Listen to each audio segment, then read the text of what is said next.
Mary say? The doctor told her something, but she wasn't listening. Whose report will you receive? So you can be foolish and dippy and crazy and ridiculous and receive the report that comes from the Lord. I might as well be real. You can make the mistake and receive a report that comes from some other people in the church that don't know what they're talking about. That's why you got to be careful about who it is that you're listening to. Because if what they're saying to you does not agree with the word of God, then you need to be like that sheep. Shake your head and tell yourself, I'm not going to receive that. I'm passing that out right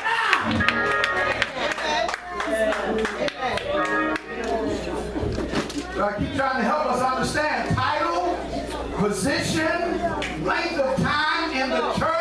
None of that has anything necessarily to do with whether or not a person is living right. Will give you good information, will give you sound biblical advice or guidance. That's why you got to be careful. Look at your neighbor and say, be careful who you're listening to.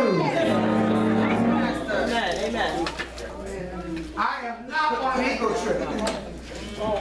But if you talk to somebody in the church, I don't care what their position or title is, and they start telling you something that's different from what you hear from your shepherd, you need to ignore what they're telling you.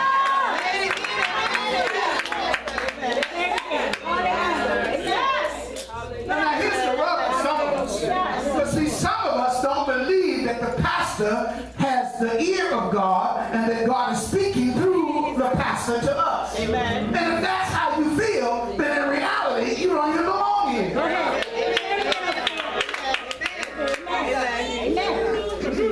That was a sidebar, y'all. The shepherd anoints the entire head of the sheep. The ointment attracts the larva. They find the ointment more attractive than mucus. So they will come out of the sinus cavities, down the nasal passages, to get outside to where the ointment is. And they begin to feast on the ointment. What the larvae obviously don't know is that as the day wears on, the shepherds anoint in the morning, y'all. I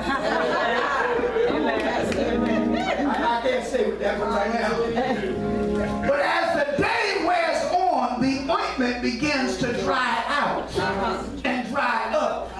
And so as the larva feasts in the ointment becomes dry, and the larvae all suffocate and die.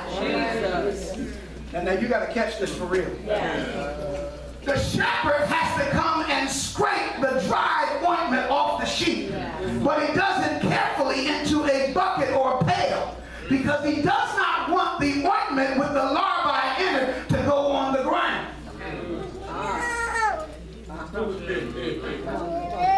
Because if it hits the ground and the larvae are not quite dead yet, they may revive, burrow into the ground, go into the pupa stage, and now you got some more butterflies showing up. That's right. That's right, Pastor.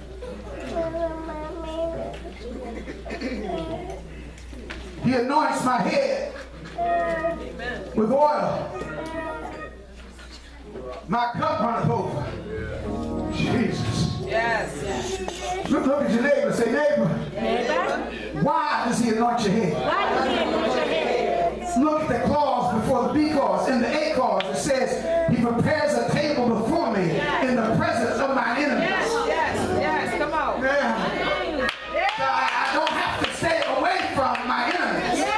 But I need the anointing of God, if you will, to counteract the affliction and the attack that the enemy would perpetrate into my life. Even while he's sitting around slightly jealous over the fact that I'm having a banquet to which he is not invited.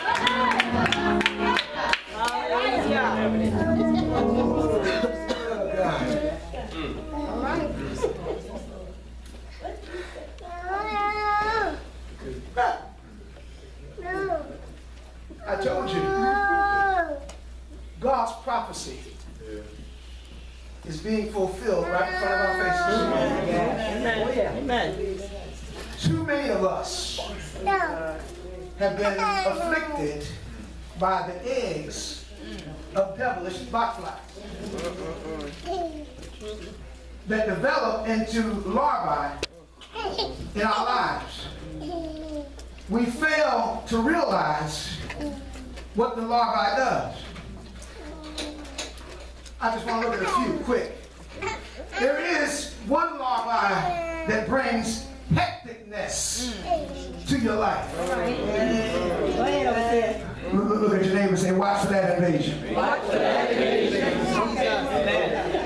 Hecticness leads to a lack of prayer, a lack of Bible study, such that we end up carrying a yoke of immaturity, which leads oftentimes to confusion, and we become far more prone to get involved or start conflicts. Look at your neighbor and say, watch out for the larvae of a hectic life. Second larvae, it involves being in tune too much with the world system that is around us.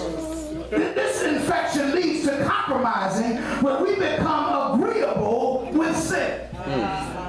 Okay, y'all ain't killing me now. Some of us, if we get honest about it, we have actually told ourselves that what I'm doing is not so bad. Now we didn't put it quite that way, did we? No. What we probably said was that if God was really displeased with me, then why